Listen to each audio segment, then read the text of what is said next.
Sharada jewellers కొత్త brand Purvi అందమైన 18 grams బంగారు ఆభరణాలు దుబాటు ధరల్లో. వివరాలకు సంప్రదించండి. నమస్కారం ప్రియా చౌదరి గారు. నమస్తే. చాలా ఫ్యామిలీస్ లో చూస్తూ ఉంటామండి, రెగ్యులర్ గా చూసేటువంటి ఒక ఇన్సిడెంట్. భర్త ఆఫీస్లో ఒకలా ఉంటాడు, బయట సొసైటీలో ఒకలా ఉంటాడు, తల్లి దగ్గర ఒకలా ఉంటాడు, తండ్రి దగ్గర ఒకలా ఉంటాడు, ఫ్రెండ్స్ దగ్గర ఒకలా ఉంటాడు.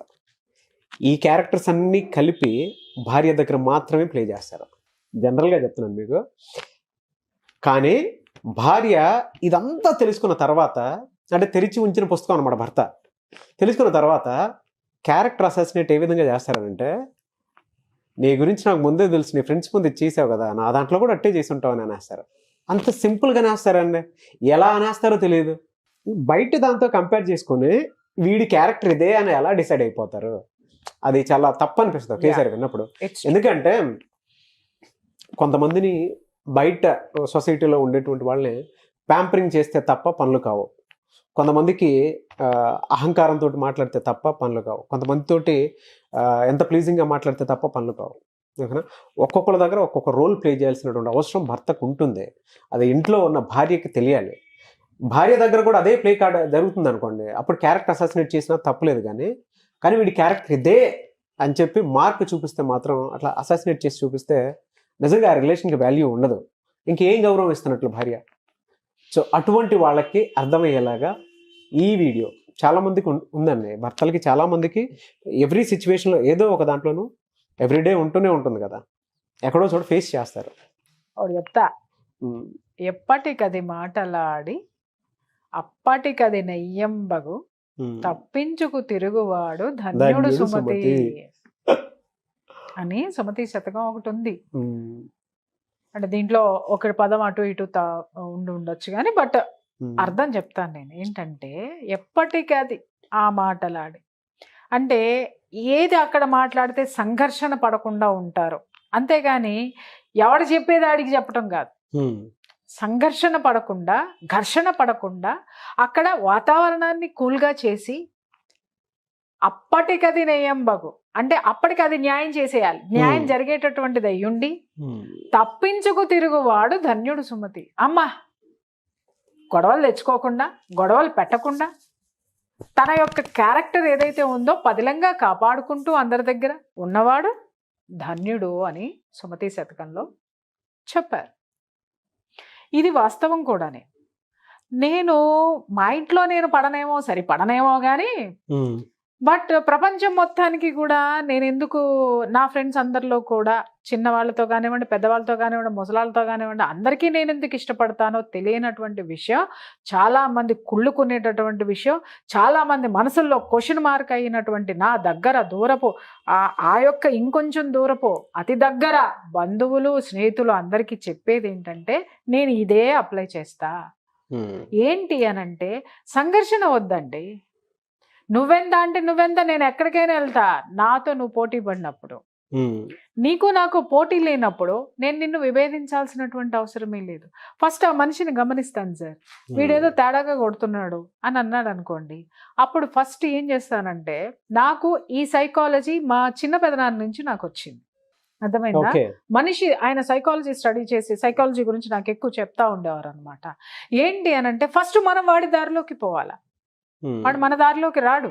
మనం వాడి దారిలోకి పోతూ పోతూ పోతూ వాడు మనల్ని యాక్సెప్ట్ చేసిన తర్వాత అటు మళ్ళించాలి.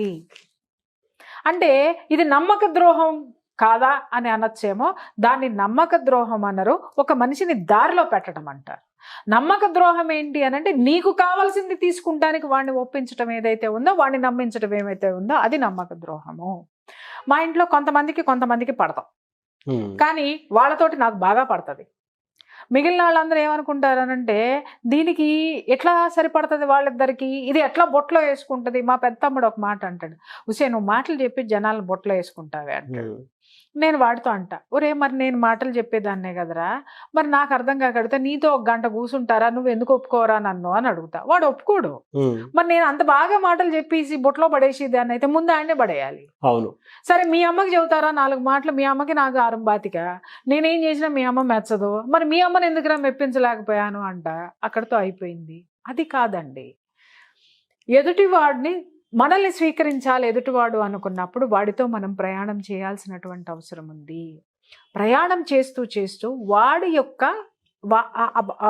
యాటిట్యూడ్ని మనం గమనించి దాన్ని సరైనటువంటి మార్గంలో పెట్టాలి అని అంటే ఫస్ట్ వాళ్ళ దారిలో మనం వెళ్ళాలి. వాళ్ళని నొప్పించకుండా ముందుకు తీసుకెళ్ళి తర్వాత ఒప్పించేటటువంటి ప్రయత్నం చేసేటటువంటి పని ఏదైతే ఉంటుందో దాన్ని ఏమంటారు అని అంటే, ఏమంటారు దాన్ని చెప్పండి? తెలివితేటలు అంటారు. ఓకే, దాన్ని అప్పటికప్పుడు సమయస్ఫూర్తి అంటారు.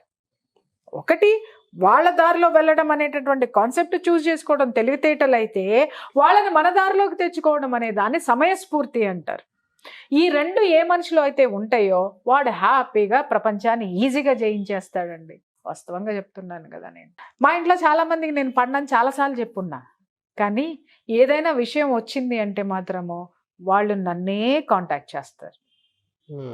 వాళ్ళకి బాగా తెలుసు ఆ సమస్యని నేను మాత్రమే ఓవర్కమ్ చేయగలను, నేను మాత్రమే దాన్ని సాల్వ్ చేయగలను అనేది వాళ్ళకి బాగా నమ్మకం. వాళ్ళ మనసు నన్ను ఒప్పుకుంటుంది కానీ, వాళ్ళ బుద్ధి నన్ను ఒప్పుకుంటుంది కానీ వాళ్ళ మనసు నన్ను యాక్సెప్ట్ చేయదు. అంతరాత్మ నన్ను యాక్సెప్ట్ చేస్తుంది, వాళ్ళ మనసు యాక్సెప్ట్ చేయదు. ఎందుకంటే ఈగోస్ ఉంటాయి వాళ్ళల్లో, నేను దీన్ని ఎందుకు ఒప్పుకోవాలని. కానీ ఎప్పుడైతే వాళ్ళకు ఒక ప్రాబ్లం వస్తుందో, లేదా ఎప్పుడైతే వాళ్ళకు ఒక సమస్య వస్తుందో, ప్రాబ్లం సమస్య రెండు ఒకటే, ఒక చిక్కు ప్రశ్న వాళ్ళ జీవితంలో ఉంటే సలహా మళ్ళీ నాదే కావాలి. ఎందుకు కావాలి అంటే, నేను స్టడీ చేస్తున్నాను కాబట్టి, నేను వెళ్ళేటటువంటి దారి తీరు ఏదైతే ఉందో వాళ్ళు చూస్తున్నారు కాబట్టి దే నీడ్ మై హెల్ప్. అది ఉంది, ఖచ్చితంగా ఉంది. ఇక్కడ మీరు భర్త విషయానికి వచ్చారు. పాపం భర్త పోషించే పాత్ర ఇదే. ఏంటి అని అంటే, అందరు భర్తలు కాదు, అందరూ కాదు, నాగరాజు లాంటి వాళ్ళు కొంతమందే ఉన్నారు, వాళ్ళ గురించి చెప్తున్నారు. అంటే చాలా మంది కింద వచ్చేస్తారు, మా ఆయన ఇది అబద్ధాలు ఆడటమేనా. అబద్ధాలు ఆడే వాళ్ళ గురించి నేను మాట్లాడలేదు. నేను చెప్పాను చూసారా, నమ్మక ద్రోహం చేసే వాళ్ళ గురించి నేను మాట్లాడలేదు. సమయస్ఫూర్తి తెలివితేటలు ఉన్న భర్త, ఆ భర్త గురించి నేను మాట్లాడుతాను. అతనికి ఏంటి అని అంటే, భార్య గురించి 24 గంటలు వాళ్ళమ్మ సోద్యోతనే ఉంటుంది, కంప్లైంట్ చెప్తానే ఉంటుంది. లేదు తమ్ముడు గురించి, అన్న గురించి, లేకపోతే ఇంకొకరి గురించి, ఫాదర్ అప్పుల గురించి, వాటి గురించి మాట్లాడుతూనే ఉంటాడు. ఇవన్నీ బుర్ర తినేస్తా ఉంటాడు. ఈయన ఏం చేస్తాడు అని అంటే, అరే భార్య గురించి అమ్మ దగ్గర పొగిడితే వేసేస్తుంది అమ్మ, అమ్మ గురించి భార్య దగ్గర పొగిడితే వేసేయటం కాదు, మూసేస్తుంది తలుపులు, ఇంకా నో ఎంట్రీ. కాబట్టి ఏం చేయాలి, తల్లి దగ్గర ఏమంటాడు, అది అంతేలేవే, నీ అంత ఓర్పు అందరికీ ఉండద్దా, నువ్వు కానీ అంటాడు. అదేం పెద్ద ప్రాబ్లం ఏం కాదు. అలా కాకుండా, అవునమ్మో ఇట్లా చేసింది, పొద్దున కూరండ్లా, రాత్రి అది చేయాల ఇది చేయాలంటే ఆడేదవా, వాడిని మనం సస్పెక్ట్ చేయాల్సినటువంటి అవసరం. దాన్ని వదిలేవే, నీ అంత ఓర్పు అందరికీ ఉంటుందా, మా అమ్మ బంగారు తల్లి, మా అమ్మ కాబట్టి ఇవన్నీ మోసుకొస్తుంది అని అమ్మను పొగిడేశాడు అనుకో, అది దాన్ని సమయస్ఫూర్తి అంటారు, తెలివితేటలు అంటారు. నా కడుపు కోసం ఏమైనా చేయొచ్చు, కానీ ఇదిగో దానికి ఇష్టంగా ఇది తీసుకెళ్ళు అని కోడలకు కూడా ఇప్పించుకుని తెచ్చేవాడు సమయస్ఫూర్తి కలిగినటువంటి వ్యక్తి. అలాగే తండ్రి ఉన్నాడు, తండ్రి దగ్గర కూడా అంతే. వ్యాపారంలో కానివ్వండి, దేంట్లోనైనా సరే అతనికి ఏ విధంగా అతన్ని ఒప్పించగలడో ఆ దారిలోకి వెళ్ళి ఒప్పించి ఆ సమస్యలు లేకుండా చేసుకోవడం అనేది సమయస్ఫూర్తి. అలాగే ఆఫీస్లో ఇంటి దగ్గర కూర్చొని భార్య ముందే, అరే నేను ఇప్పుడే బయటకు వచ్చాను రా అంటాడు. పాపం ఎదుగుతున్నాను, పాపం పక్కనే ఆవిడ ఇలా భుజం మీద తల అనిచ్చి ఇలా ఇలా ఇలా గడ్డం ముసుకుని ఆడుకుంటా ఉంటది. ఈయనేమో ఈ మాట చెప్తాడు, నేను బయటకు వచ్చాను రా, చాలా బిజీగా ఉన్నాను రా అని చెప్పేసాను. అప్పుడు ఆవిడ ఇలా చూస్తూ ఉంటది, ఓ నాతో బిజీగా ఉన్నానని ఈ వెధవ చెప్పచ్చుగా, భార్యతో ఉన్నానని చెప్తే ఏం పోయిందో అంటాడు. పెళ్ళాంతో ఉన్నానంటే వాడితో ఏం పడుతుందో వీడికి మాత్రమే తెలుసు. కాబట్టి అది జీర్ణం చేసుకోదు, సర్రన వాడిని ఒక తోపు దోసేసి అంటే ఎందుకు ఇట్లా చెప్తావు, ఇంట్లో ఉన్నానని చెప్పుకోవచ్చు అంటే ఆ మనసులో ఉంటుంది కానీ బయటికి చెప్పలేదు. అక్కడ ఒక సంఘర్షణ వాతావరణం అనేది ఒకటి ఉంటుంది, అదైపోతుంది. సరే వాళ్ళ నాన్నతో కర్మగాలి ఈ యొక్క పెద్ద మనిషి వాళ్ళ నాన్నతో మాట్లాడాల్సి వచ్చినప్పుడు, అవునానా అదేంటి మొన్న అది నానా ఇది నానా అని తనకు తెలిసినటువంటి యథార్థాన్ని కొంచెం మార్చి దాన్ని ఆయన బాధపడకుండా చెప్పడం అనేది ఈవిడ వింటుంది. వాళ్ళమ్మ ఉంది, వాళ్ళమ్మకి ఇదే ఇష్యూలో ఉన్న వాస్తవాన్ని దాచిపెట్టి, అంతేగాని మభ్యపెట్టి కాదు, దాచిపెట్టి ఆమె ప్రశాంతంగా ఎలా ఉంటుందో చెప్పటం అనేది ఈమె వింటుంది. ఆఫీస్లో చెప్పేది ఉంటుంది, తండ్రికి చెప్పేది ఉంటుంది, తల్లికి చెప్పేది ఉంటుంది, ఫ్రెండ్స్ ఉంటారు. ఇంకా ఫ్రెండ్స్ అరే నువ్వు అర్జెంటుగా రావాలి రే, వాళ్ళు సాయంత్రం పార్టీ పెట్టుకుందాం అంటే ఇది పగలగొట్టేస్తుంది ఈపు పెళ్ళాం. ఎందుకంటే ఆ రోజు సాయంత్రం షాపింగ్ పెట్టుకుంటుంది, లేదా ఆ రోజు సాయంత్రం కూరగాయలు తరుగు, నీకే పని లేతే నువ్వు అక్కడ పోతే నేను మందు బాటిల్ ఓపెన్ చేస్తే నువ్వెక్కడ ఉంటావు అని అంటే ఎందుకు వచ్చి నువ్వు గోల్లే అనుకొని సరే ఇంట్లో అరే మా ఆవిడ షాపింగ్కి తీసుకెళ్లాలని స్వచ్ఛందంగా చెప్పేవాళ్ళు చాలా తక్కువ మంది ఉంటారు. కానీ అందరు చెప్పుకోలేరు కదా, ఈగో అనేది ఒకటి ఉంటుంది కదా. అరే నాకు అర్జెంట్ పని ఉందిరా, మా బాస్ పిలిచాడు, నేను వెళ్ళాలనుకుంటున్నాను, ఏదో సంథింగ్ అది చెప్తాం. ఈ క్యారెక్టర్స్ అన్నిటినీ చూసేసినటువంటి భార్య తెలుసుకోవాల్సింది ఏంటంటే, అబ్బా నా మొగుడు ఎంత సమయస్ఫూర్తి పరుడు. ఎప్పుడు అనుకోవాలి అని అంటే కొంపలు ముంచకుండా బయట యథవేషాలు లేకుండా ఇది ఏ నిజాయితీ అయితే ఉందో ఏదైతే ఉందో ఆ క్యారెక్టర్ ఉన్నప్పుడు నా భర్త సమయస్ఫూర్తి కలిగినటువంటి వ్యక్తి, ఎవరిని నొప్పించడు, నేను హాయిగా ఉన్నాను, నా వరకు గొడవలు తీసుకురాడు, నా వరకు నా అత్త నన్ను తిట్టేటట్టు చేయడు, నా మామ నన్ను దెబ్బ పొడిచేటట్టు చేయడు, ఆఫీస్లో వాళ్ళు నా మీద పడేటట్టు చేయరు, స్నేహితులు నన్ను వెక్కిరించేటట్టు నా మీద కంప్లైంట్స్ చెప్పడం, అలాగే స్నేహితులను కూడా నేను అర్థం చేసుకునేటట్టు మాట్లాడతాడు. ఎక్కడా కూడా నన్ను తక్కువ చేయటం కానీ, తను ఎక్కువ అవ్వడం కానీ, లేకపోతే ఎవరినైనా కించపరచడం కానీ ఇతను చెయ్యడు.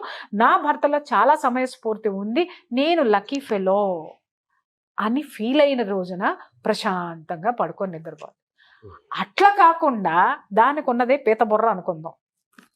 ఆ పీత బుర్రకి ఇవన్నీ అర్థమై చావదు, ఇవన్నీ కంప్లైంట్స్ కిందే ఉంటాయి. మీ అమ్మతో అప్పుడు అబద్ధం చెప్పావు, తల్లితో అబద్ధం చెప్పినాడు, భార్యతో అబద్ధం చెప్పడా, దీని దుంపదేగా, నీకు ఉన్నదే పీత బుర్ర.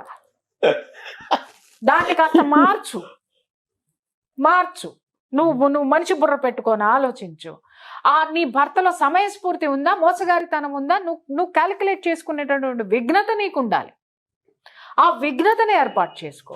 నీకేమన్నా ఇంట్లో సమస్యలు తీసుకొస్తున్నాడా, అందరి దగ్గర నీ గురించి అబద్ధాలు చెప్తున్నాడని నీకేమన్నా రిపోర్ట్స్ వచ్చాయా?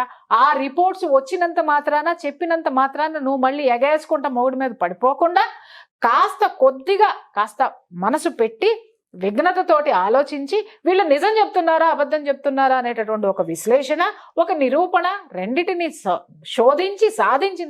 శోధించి దాన్ని ప్రశ్నించుకున్న తర్వాత సాధించటం మొదలుపెట్టు. ఏమీ లేకుండా నువ్వు పైన చూసింది ఏంటో అది మొత్తం ఇది ఒక పెద్ద మేధావి అనుకుని ఆ మేధావితనాన్ని అన్నింటినీ దానికి అది ఆపాదించేసుకుని ఇక వీడిని కూర్చుంటే అట్ట, నుంచుంటే ఇట్ట, నువ్వు నీ ఫ్రెండ్స్తో అట్టాగే మాట్లాడతావు కదా. నాకు అదే చదువుతున్నా, బయట నుంచి ఫోన్ చేసి కర్మగాలి ఉసే నేను ఇవాళ ఆఫీస్లో ఉన్నాను అనగానే 6:30 అయింది నిజం చెప్పు, మొన్న మీ వాడికి చెప్పావు కదా అట చెప్పమాక, నాకు నేను ఇక్కడ పెళ్ళాన్ని చెప్పమాక, నిజం చెప్పు, వీడియో కాల్ చేయి అందనుకో, మీ పరువులే పోతాయి మొగుడు దగ్గర.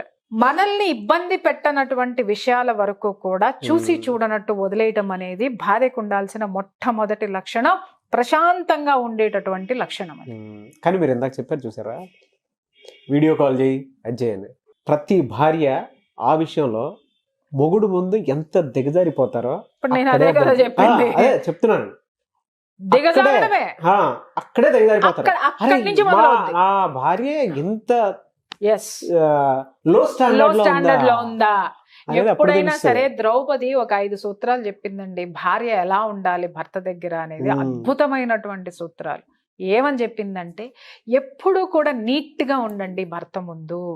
అంటే ఏంటి అంటే, ఆడి ముందు ఒక సింగారించుకొని తిరగాల అని, ఇంట్లో పనులుండవా అని యాబ్రాసి ముఖం వేసి జిడ్డు ముఖం వేసుకుని నైటీలు వేసుకొని తిరిగితే ఆడికి కూడా వాంతికొచ్చి పక్కన తలతల్లాడే చీరలు కట్టుకున్న ఆంటీని చూస్తాడు. ఆడు ఎందుకు చూడడం, ఎందుకంటే తలుకులు బెలుకులు అక్కడ ఉన్నాయి, దరిద్రాలు ఎక్కడ ఉన్నాయి కాబట్టి. నీళ్ళే కదా, పొద్దున్నే ఒక గంట లేచి ఆవులించుకుంటూ పోయి ఆ పాసి ముఖం చోటికి టీ పెట్టుకొని తాగకపోతే ఫస్ట్ 5 నిమిషాలు నువ్వు బాత్రూమ్కి కేటాయించి బ్రష్ చేసుకుని గబగబా స్నానం చేయి, స్నానం చేసి చక్కగా నీట్గా దవ్వుకొని డ్రెస్సే వేసుకో. నేను నిన్నేమి చీరలు కట్టేసుకుని పట్టు చీరలు కట్టుకోమని అనట్లా. నువ్వు రోజు వేసుకునే డ్రెస్ నీట్గా వేసుకుని నీట్గా తలదూకొని టీ పెట్టు. ఆ టీ నీ భర్తను లేపి అదే దీంతో టీ ఇవ్వు, వాడికి ఎంత పాజిటివ్ ఎనర్జీ వస్తుందో చెప్పలేను నేను. 5 నిమిషాలు బాత్రూంలో ఇళ్ళేమో గంటల తరబడిన స్నానాలు చేయరు, స్నానాలకేం గంటలు అవసరం లేదమ్మా, చెప్తున్నాను కదా నేను. కాస్త లేచి ఆ పాచి మొఖాలు వేసుకుని ఒక్కొక్క అమ్మ అయితే పిల్లల్ని బయటికి పంపించేదాకా ఆ పాచి మొఖం గడగదు. దీని దుంపదాగా దరిద్రం అంతా దాంట్లోనే ఉంటుంది. ఏమన్నా తిట్టుకోండి, కానీ మిమ్మల్ని తిట్టుకునే వాళ్ళు ఎంతమంది ఉన్నారో పాసి కప్పు వేసుకుని పాసి మొహం వేసుకొని ఈ పనులన్నీ చేస్తుంటే మొగుడుకు కూడా చిరాకు పడుతుంది. ఆ నైటీలు వేసుకుని ఇక తర్వాత గుట్టలు బట్టలు ఉంటాయి అబ్బాయి ఇంటి నిండా చూసినా కూడా. ఇలా దుంపలు దగ్గర ఎంత ప్రొఫెషనలిస్ట్ అయినా నాకు కూడా తీరుకుండదు నాగరాజు గారు. నాకు ఈ మధ్య నాకు కొంచెం హెల్త్ బాగోక నేను కాస్త లీవ్ ఉంటున్నాను కాబట్టి నాకు ఇంట్లో కొంచెం ఉంది. కానీ నేనేం చేస్తాను చెప్పమంటారా, నాకు తీరిక లేదు, నిజంగా లేదు. నాకు ఒక్క నిమిషం కూడా ఉండదు. దానికోసం ఏం చేస్తానంటే ఒక్క నిమిషం ఆలోచిస్తా, ఇంకొక 2 అపాయింట్మెంట్స్ ఎక్కువ తీసుకుందాము ఈ నెలలో, తీసుకుంటే ఒక పని మనిషిని పెట్టుకుంటా. ఆ పని మనిషి నా ఇంటిని నీట్గా పెడుతుంది, నేను పెట్టక్కర్లా. ఆ పని మనిషి నా ఇంటిని నీట్గా పెడుతుంది. 2 అపాయింట్మెంట్లు ఎక్కువ తీసుకుంటా. ఆ టైంని నేను ఇల్లు సర్దుకుంటానికి లేనటువంటి టైంని నేను అటు డైవర్ట్ చేసుకుంటా. లేదా సరే ఇంత ఖర్చులు అవుతున్నాయి కదా, ఖర్చులు మొత్తంది ఎన్ని చీరలు కొంటున్నాను నేను ఎక్కువ, లేకపోతే ఇంకేదన్నా కొంటున్నానా, అనవసరమైనవి కొంటున్నానా, కట్ చేయి. ఈ 2000 మిగిలిన ఈ నెలలో 2000 కోసం ఒక అమ్మాయిని 1 గంటకు మాట్లాడుకుంటా రోజుకి. అమ్మ ఇల్లు ఇదిగో పొద్దున్నే వచ్చి పనమ్మాయి ఇది చేసిపోతుంది, ఇదిగో నా గుడ్డలు మడత పెట్టి నా రాకుల్లో సర్ది పెట్టడానికి ఈ 2000 నీకు వస్తావా? అయిపోయా. ఇల్లంతా నీట్గా ఉంటుందండి, హ్యాపీగా ఉంటుందండి, మనశ్శాంతి. భర్త బయట నుంచి రాగానే మీరు చక్కగా నీట్గా పక్క సర్ది పెట్టండి, బెడ్రూమ్ నీట్గా పెట్టండి, మంచి ఫ్రాగ్రెన్స్ వచ్చేది పెట్టండి. వాడు సగం కాదు కదా దుంప దగ్గర వచ్చి అటా పడుకొని నీ ఒళ్ళోనే పడుకుంటాడు. ఎందుకంటే ఆ మనసు అంత ప్రశాంతంగా ఉంటుంది, అంత పాజిటివ్ ఎనర్జీ వస్తుంది. నువ్వు గుడ్డలు ఎక్కడ ఇడిసినాయి అక్కడ ఇడిసిన బట్టలు. రెండో విషయం చెప్తాను, ఇడిసిన బట్టలు ఎక్కడ పడితే అక్కడ బారేస్తారండి. మొగుడు అట్టాగే పడేస్తాడు, పిల్లలు అట్టాగే పడేస్తారు, ఇది అట్టాగే పడేస్తుంది. అది ఎంత దరిద్రమో ఇంటికి ఒంటికి నేను చెప్పలేను. ఒంటికి కూడా దరిద్రమే. ఎందుకనంటే ఇడిసి పక్కన పడేసాము అనంటే ఆ వాసన అంతా వచ్చేసి మనకే ఇది చిరాకు పుట్టి ఇది ఉండదా. స్నానం చేసిన వెంటనే ఆ బట్టలు తీసుకెళ్లి వాషింగ్ మిషన్ అనేది ఒకటి చచ్చిందిగా వాళ్ళందరి కొంపల్లో. ఏంటి దాంట్లో 1 నిమిషం చేయలేరా పని? అయిపోయే. ఇంట్లో ఎక్కడుంది చెప్పండి, బట్టలు ఎక్కడుంటాయి? అవును, మొత్తం పని మనిషి బయట వాషింగ్ మిషన్ లో వేసి ఆరేసుకున్నాము. ఆరేసినటువంటి గుడ్డలు 4 రోజులైనా తీరబ్బాయి ఎవరో కూడాను.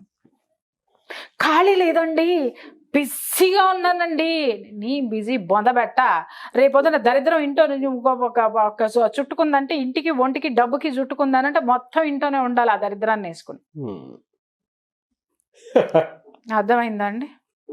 ఇక అంటే మీరు అడిగింది ఒక క్వశ్చన్, ఎక్కడికో వెళ్తున్నానని మాత్రం అనుకోకండి. మొగుడిని సాధించడం అనే దాంట్లో మొగుడికి ఎక్కడ నీ మీద ఆ విధమైనటువంటి లోకువ భావన వస్తుందో, ఎక్కడ మీ ఇద్దరికి గొడవలు వస్తాయో, మొగుడిని సాధించటం అనేది మానేసి ఇంటిని సాధించుకో, ఒంటిని సాధించుకో, పిల్లల్ని సాధించుకో. నీ వరకు నీకు ఏ విధమైనటువంటి లోటు రాకుండా చూడు. ఆ తర్వాత వాడు ఏమన్నా ఉన్నాడు అనంటే 1 నిమిషం అని చెప్పి బోల్ట్ పెట్టు, లాగి పెట్టు, ఒకటి పీకు. ఎవడేం మాట్లాడు. బయటకు వచ్చి కావాలంటే నువ్వే ఏడు నన్ను కొట్టాడండి అని. అంటే నేను ఇక్కడ ఊరికనే చెప్పలా, ఈ పనులన్నీ చెయ్యాలి. చేసి చెప్పురా ఏంది, ఏడ తప్పు చేసినా నేను, ఎక్కడ లోటు చేసినా నేను నీకు? బెడ్ మీద చేశానా, బెడ్రూమ్ లో చేశానా, ఇంట్లో చేశానా, తిండికి చేశానా, ఒంటికి చేశానా, ఇంటికి చేశానా? ఏందిరా మాట్లాడుతున్నావు? నాడు నాడు చెప్. ఏం మొగుడు నోరెత్తుతాడో చూస్తా నేను. ఎత్తాడు అనుకుందాం, తీసా చొక్కా పట్టుకున్న బయటికి చూపిమని చెప్పాను. దరిద్రాలు కొంతమంది మొగుళ్ళు మాట్లాడతారు, అదట్టా ఇదిట్టా అని. మాట్లాడతాడేమోనని భయంతో సగం కాపురాలు చితికిపోయి చచ్చిపోతాయి, సగం రోగాలు వచ్చేస్తాయి. మాట్లాడాడు అనుకుందాం సార్, ఇంటి పక్కన చుట్టుపక్కన ఉన్న వాళ్ళందరూ నమ్మారు అనుకుందాం సార్, నీ యొక్క దరిద్రమైన ఫ్రెండ్షిప్లు అట్టా ఏడ్చినాయి, నీ దరిద్రంగా చుట్టుపక్కల ఉన్న వాళ్ళందరూ అట్టా ఏడ్చినారు. నీకు ఒకటి రియలైజ్ అయిపోతుంది కదా, ఎవడు నిన్ను నమ్ముతున్నాడో, ఎవడుండట్లేదో, ఎవడున్నాడో ఏంటో అనేది నీకు వస్తుంది కదా. సొంత ఇల్లు అనుకో, అద్దెకిచ్చేసి ఇంకొక ఇంటికి వెళ్ళు, అద్దిల్లు అనుకో, ఖాళీ చేసి హ్యాపీగా ఇంకొక ఇంటికి వెళ్ళు. అర్థమైందా? కానీ నీ జీవితాన్ని నువ్వు చక్కబెట్టుకో. నమ్మకం. భార్యాభర్తలు ఇద్దరి మధ్య ఉండాల్సింది ఏంటి అని అంటే నాగరాజు గారు, నమ్మకం. ఇందాక నేను చెప్పాను, ద్రౌపది 5 సూత్రాలు చెప్పింది. భర్త ముందు నీట్గా ఉండు, ఎప్పుడు చూసినా నీట్గా ఉండవు. ఇష్టం వచ్చినట్టు బేమని తేపడము, నావలించటము, పాసిముఖం వేసుకుని 10 దాకా కూర్చోవటము చెయ్యొద్దు. అలాగే భర్త ఇంటికి రాగానే ఏమండి అదట్ట, ఏమండి ఈడిట్ట, ఏమండి ఇదిట్ట, మీ అమ్మిట్ట, మీ నానిట్ట మానేయండి. ఎప్పుడు చెప్పాలో అదను చూసి చెప్పండి. అప్పుడే నాకెందుకు చెప్పలేదు అని మొగుడు అన్నాడు అనుకోండి, అప్పుడు లాగి పెట్టి కొట్టండి. నాకు ఇదే పని అనుకుంటున్నా వేరా, రోజు నీకు చెప్పనీకి ఇవన్నీ భరించా, అప్పుడు నాకు చెప్పాల్సింది ఇప్పుడెందుకు చెబుతున్నావు అనుకోండి, మళ్ళీ ఇంకోటి బేకండి. ఏం పర్లే, మీ మొగుడే, పక్కింటాడు మొగుడే, ఇంక కొట్టట్లే, మీ మొగుడినే కొడుతున్నారు, ఇంకొకటి బేకండి. ఒరే నాలో ఉన్నటువంటి ఆ ఓర్పుని నేర్పుని తెలుసుకో అని చెప్పండి. అలాగే ఇంకొకటి ఏంటి అని అంటే, ఎప్పుడు చెప్పే ఇంటి శుభ్రంగా పెట్టుకోవాలి. ఎప్పుడైతే ఇల్లు నీట్గా ఉంటుందో ఎవడు వేలెత్తి చూపించడానికి ఉండదండి. చుట్టుపక్కల వాళ్ళు కూడా నిన్న ఒక మాట మాట్లాడారనుకో, చెప్పు ఒకటి తీసుకొని కొట్టు. మొగుడిని అయితే చేత్తో కొట్టమ్మా, ఇంటి పక్కనాడు మాట్లాడితే చెప్పు తీసుకొని కొట్టమ్మా. ఎవడు మాట్లాడు నిన్ను, అవసరమే లేదు. వీటన్నిటికీ చుట్టుపక్కల వాళ్ళన్నిటికీ మాట ఏమి ఉండదు కాబట్టి మాట్లాడుకుంటారు, వాళ్ళతో నీకు సంబంధం లేదు. నీ జీవితం, నీ పిల్లలు, నీ సంసారం, నీ భర్త నీకు ముఖ్యము. 24 గంటలు ఈ విధంగా నీ మొగుళ్ళలో ఉన్న తప్పులు ఎత్తి చూపించుకుంటూ పోతే నీ బొందబెట్ట ఎప్పుడు నీ జీవితాన్ని ఆనందమయం చేసుకుంటావు, ఎప్పుడు ఆ సుఖాన్ని అనుభవిస్తావు. ఇందులో ఈ క్వశ్చన్లో మీరు చెప్పినటువంటి మాట చాలా మందికి ఉపయోగపడేటువంటిది. భర్త సమయస్ఫూర్తిని, అంటే నా మీదకి ప్రభావం లేకుండా బయటే అంతా కట్ చేస్తున్నాడు అనే విషయాన్ని నిజంగా ప్రతి భార్య గుర్తు చేసుకోవాలి. అంతే తప్ప క్యారెక్టర్ అసెసినేట్ చేసి ఓయమ్మా నువ్వు వాడి ముందు అలా అంటే నా ముందు ఇంకెంత చేసి ఉంటావో అనేటువంటి ఆలోచన. నమ్మకం. నేను దానికి చెప్పింది ఏంటంటే నమ్మకం. అరే నీ భర్త ఎవరి ముందు ఏం మాట్లాడితే నీకెందుకు, నిన్ను బాగా చూసుకుంటున్నాడా లేదా, నీ మీదకి నీ ఇంటి మీదకి ఏం రాకుండా ఉన్నాయా లేవా, వాడు వెధవ పనులు చేయకుండా ఉన్నాడా లేదా, అంతే. That's it. వాడి క్యారెక్టర్ అసాసినేషన్ చేసి నీ గొయ్యి నువ్వు దవ్వుకొని ఆ గోతులో నిన్నే నువ్వు బొంద పెట్టుకునే రోజు ఎందుకు తెచ్చుకుంటావు? వాడు తిరిగి నిన్ను అసాసినేట్ చేస్తే 100 దొరుకుతాయి. 100 కాదండి. ఇప్పుడు నేను చెప్పాను కదా నాగరాజు గారు, ఇడిసిన కొట్లు ఎక్కడన్నా ఉంటే బాగా దాన్ని పట్టుకుంటాడు, ఇంకేదన్నా ఉంటది అది ఆ పాసిముఖం కడుక్కొని చావని అంటాడు, ఎక్కడ పెట్టుకుంటావు ఆ నైటీ తోటి చూడలేక సస్తున్నావు అంటాడు, ఇంకెక్కడ 20. చాలా మంది భర్తలు చెప్పేటటువంటిది ఏంటి అని అంటే 24 hours ఆ నైటీ వేసుకుని తిరుగుతుందండి అని. ఒకటమ్మా, మీరు నైటీ వేసుకుని మీ భర్త ముందు తిరగడం ఏ భర్తకి కూడా అబ్జెక్షన్ లేదు. అదే నైటీ వేసుకుని ఇంటికి ఎవరు వచ్చినా దరిద్రాలు కనపడతా ఉంటాయి చూసావా, నీకు చెప్పలేడు నీ మొగుడు. ఎదుటాడు వస్తుంటే కడుపులో రగులుతా ఉంటది. ఆ కోపం ఏడబెట్టాలా? మన కోసం మనం అందంగా ఉండాలి. మన హక్కు, ఆడవాళ్ళ హక్కు అలంకరణ అనేది. ఎంత చక్కగా జ్యువెలరీలు పెట్టుకోవాలి, చెవులు ఉన్నది జ్యువెలరీ పెట్టుకుంటానికి, మెడ ఉన్నది చక్కటి జ్యువెలరీ వేసుకుంటానికి, చేతులు ఉన్నాయి. మీకు ఇష్టం లేదనుకో ఒక రోజు అన్ని తీసేసి హ్యాపీగా ఇంట్లో ఉండండి, ఏమన్నది. వారంలో ఒక రోజు ఉండండి, వారంలో ఒక రోజు అలంకరించుకొని మిగిలిన అన్ని రోజులు దరిద్రాలు చూపిస్తా ఉంటే వాడు కనుక తిరిగి మనల్ని మాట్లాడడం మొదలు పెడితే మన చెవులు మనమే మూసుకోవాలి, పక్కింటోడు కాదు. మనమే మూసుకొని మనమే ఆత్మహత్య చేసుకోవాలి. ఆడంత దరిద్రుడు. అందుకని ఆ దరిద్రాన్ని బయటకు తీకండి, సమయస్ఫూర్తిని మాత్రమే చూడండి. Thank you so much Priya Chaudhary garu. Thank you.